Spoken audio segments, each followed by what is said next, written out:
Assalamualaikum warahmatullahi wabarakatuh. Perkenalkan, nama saya Miss Esterlina dengan nomor stambuk A11919111. Baik, di sini saya akan menampilkan video mengenai salah satu model-model pembelajaran, yaitu strategi pembelajaran ekspositori.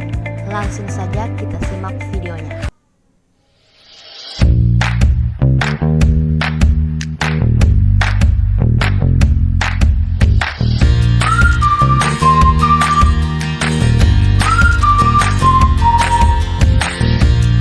Assalamualaikum warahmatullahi wabarakatuh. Selamat pagi anak-anak. Bagaimana kabarnya pagi hari ini? Oke, baik semua ya kabarnya anak-anak. Sebelum kita memulai pembelajaran, ketua kelas silakan pimpin doanya terlebih dahulu. Nah, anak-anak, apakah ada yang tidak hadir atau ada yang sakit? Baik, hadir semua ya anak-anak. Pada pertemuan kali ini kita akan membahas mengenai unsur-unsur cerita rakyat. Nah, tujuan pembelajaran pada pagi hari ini adalah untuk mengetahui apa saja unsur-unsur cerita rakyat. Unsur-unsur yang membangun cerita rakyat apa saja sih? Nah, kemudian pertemuan sebelumnya kita sudah membahas pengertian cerita rakyat, fungsi cerita rakyat. Ya, apalagi anak-anak? Ya, macam-macam cerita rakyat. Jadi sekarang kita akan mempelajari unsur-unsur cerita rakyat. Nah, anak-anak, unsur-unsur cerita rakyat ini dapat dibedakan menjadi dua, yaitu yang pertama unsur-unsur intrinsik. Ini adalah unsur yang membangun cerita dari dalam. Anak-anak perlu mengingat ini. Kemudian unsur intrinsik ini ada yang termasuk unsur, yaitu ada yang dinamakan tema. Tema ini merupakan ide pokok atau gagasan pokok yang mendasari suatu cerita. Nah, kemudian ada yang dinamakan alur atau plot alur. Atau plot ini merupakan rangkaian terjadinya suatu peristiwa cerita, bagaimana peristiwa tersebut terjadi dalam suatu cerita. Nah, anak-anak, alur atau plot ini dibagi lagi menjadi tiga, yaitu ada yang dinamakan alur maju, kemudian ada yang dinamakan alur mundur, dan ada yang dinamakan alur campuran. Nah, alur maju merupakan rangkaian cerita yang diceritakan dari awal sampai cerita itu selesai.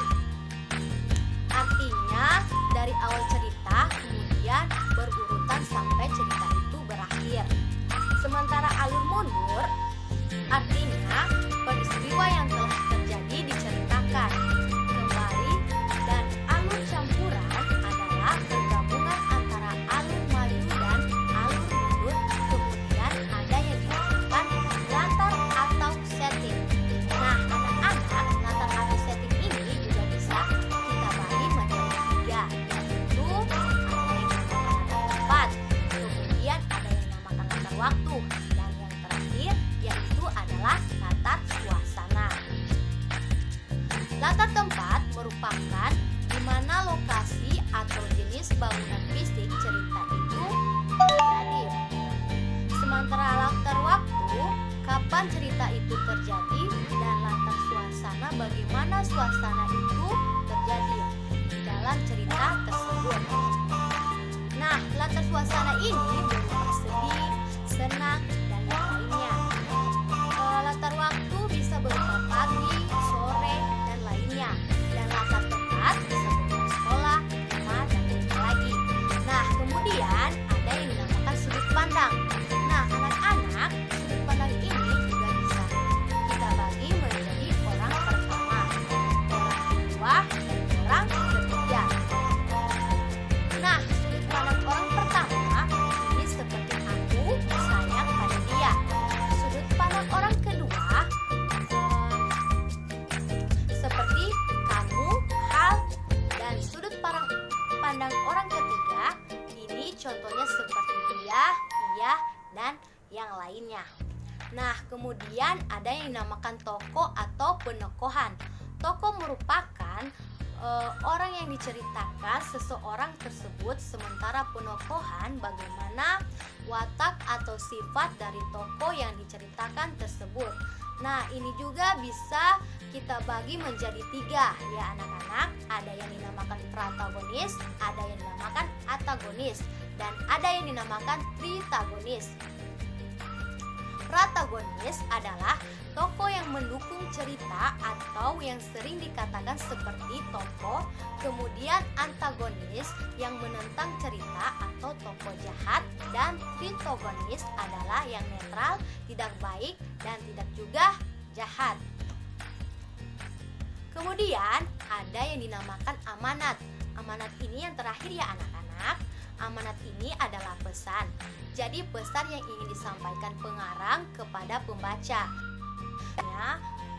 Pesan ini tersirat di telan sebuah cerita. Nah, kemudian tadi dinamakan ada unsur intrinsik, unsur yang membangun dari dalam. Nah, yang kedua ada yang dinamakan unsur ekstrinsik. Ini adalah unsur yang membangun cerita dari luar ya anak-anak. Kemudian yang terakhir unsur ekstrinsik, yaitu ada agama, kemudian ada moral, ada ekonomi, dan ada aliran pengarang. Ya, itu saja yang termasuk di unsur ekstrinsik. Jadi dipelajari lagi ya anak-anak. Sekarang buka RKS-nya halaman 12. Di sana ada cerita rakyat dan anak-anak disuruh menganalisis apa saja yang termasuk unsur intrinsik dan ekstrinsik itu. Jadi itu tugas rumah ya anak-anak, kerjakan di rumah ya.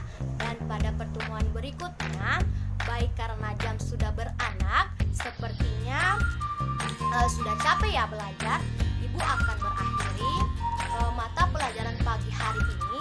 Wabillahi taufiq walhidayah.